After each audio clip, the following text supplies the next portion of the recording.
Hey, Ross Fulton, founder at ValueWise Consulting here. Accidents happen at intersections, and 100% of the accidents that cause churn in your B2B SaaS business happen at intersections in your customer lifecycle. There's one particular intersection that, if not managed carefully, if allowed to exist, causes the most churn, and that's the intersection between your sales and your customer success teams at the point of acquiring the customer, at the point of winning that customer. Why is this intersection the most dangerous?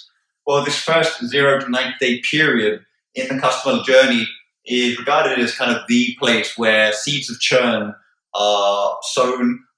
Therefore, where it's this period that we need to make sure the customer is being managed carefully and that as much value is being realized by that customer as quickly as possible. Essentially achieving what I talk about as a value-based outcome in that first 0 to 90-day period, a measurable adoption milestone that represents measurable value for that customer. Now, if we have the intersection here between sales and customer success, that can be okay as long as we're managing it carefully, as long as we don't have a brick wall between sales and customer success at that intersection, as long as we don't have a gaping hole into which the customer, God forbid, might fall into, or at least data relationships falls into at this point of transition.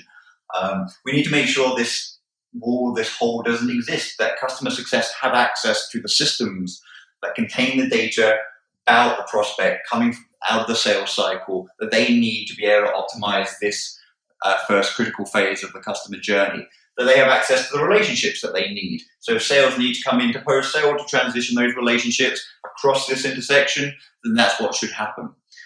But the organizations I work with, we go one step further and we actually ask the question as to why does there need to be an intersection at all? Why can't we have a nice, straight, clear path for the customer to flow into their journey with the customer success team and start realizing value? So what we do is actually make sure we have a process where we're allowing customer success to join the sales cycle.